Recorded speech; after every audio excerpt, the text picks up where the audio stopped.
একটা দেশ আপনাকে দুইবার পড়ে না। বাংলা সানি লিওনি, সুমাইয়া রিমু এবং হিরো আলম আবার কি নিয়ে কামড়া কামড়ি শুরু করে দিল। সুমাইয়া রিমু হিরো আলম রে কয় হিরো আলম নাকি পারে না, আবার হিরো আলম কয় আমি পারি কিনা তুই আয় আমি তোরে দেখাইতাছি। হিরো চাচা আপনি আবার এগুলো কি শুরু করে দিলেন চাচা? হে গাইজ আসসালামু আলাইকুম, আমি সাইকো রোস্টার। বেশি কথা না বলে চলো আজকের ভিডিওটা শুরু করা যাক। তো চলিए शुरू करते हैं। সেটা বড় কথা না, বড় কথা হচ্ছে যে একটা বউ তো ঠিকাইতে পারো না। কি কয় ওই একটা বউ টিকাতে পারো না, দুর্বল তো। দুর্বল। তো সেই দুর্বল তুমি বলতে আমার একটা বউ টিকাতে পারে না, আমি দুর্বল লাগে বলতে চাই দেখেন। বাবা হিরো, সুমাইয়া রিমু তোমার এত বড় একটা কথা কয়ে দিল, তুমি কিছু কইবা না? বলছে হিরো আলম তুই এতই পারিস তোর বউ চলে যায়। হ্যাঁ এই কথা বলছে আমি নাকি পারি না বলে আমার বউ চলে যায়। তাই আমার কথা তোকে এত সময় মুখ বলতেছে তোর সাথে একদিন টেস্টিং খেলা খেলতে চাই।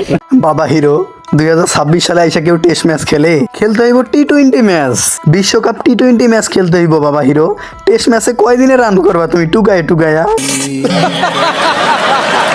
আমার সাথে তো তুমি পারি, তাহলে তুই আবার গোলাম হয়ে থাকবি, আর আমি তো না পারি, আমি তো থাকবো গোলাম হয়ে। তুই রাজি থাকলে সবাইকে বলি তুই বলছিস আমার শারীরিক সমস্যা আছে, তাহলে তোর সাথে শারীরিক সম্পর্কটা করে এটা জনগণের সামনে পূরণ করে দেবেন, আমি পারি কি না পারি।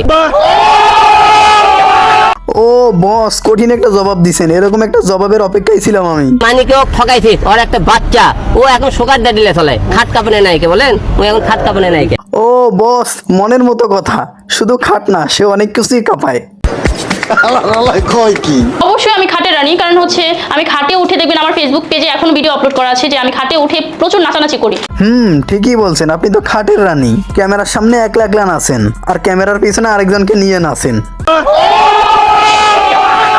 আচ্ছা বস হিরো, খাট কাঁপানো নায়িকা কাদেরকে বলে একটু যদি এক্সপ্লেন করতেন তাহলে অনেক ভালো হতো আর কি। সুগার দিলে চলাফেরা করে খাট কাঁপনে নাই কে যাকে বলে, বুঝছেন? খাট কাঁপনে নাই কে বুঝেন আপনারা? শাইলেক মিলে আমার সাথে টাকা দিবেন, একে খাট কাঁপনে নাই কে বলে। অসংখ্য ধন্যবাদ বস, অসংখ্য ধন্যবাদ আপনাকে এই কথাটা এক্সপ্লেন করার জন্য। কিছু কিছু ছাগল আমার গাড়ি কেনার উৎস খুঁজে পাইতেছে না।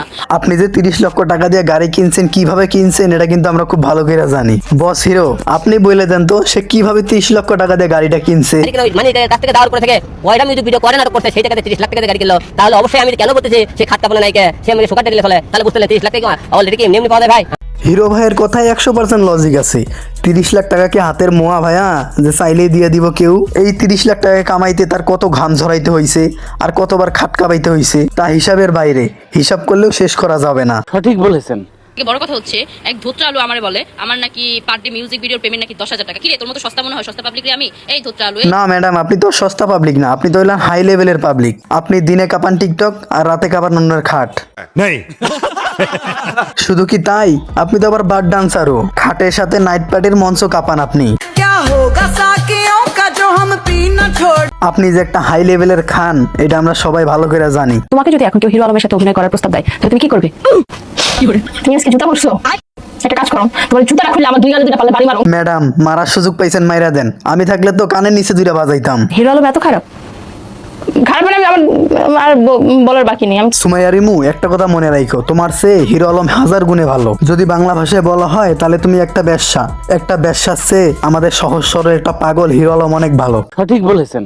সো গাইজ আজকের ভিডিওটা এই পর্যন্তই। যদি ভিডিওটা ভালো লাগে তাহলে অবশ্যই লাইক কমেন্ট শেয়ার আর চ্যানেলটা সাবস্ক্রাইব করতে ভুলবে না। আজকের মতো আল্লাহ হাফেজ।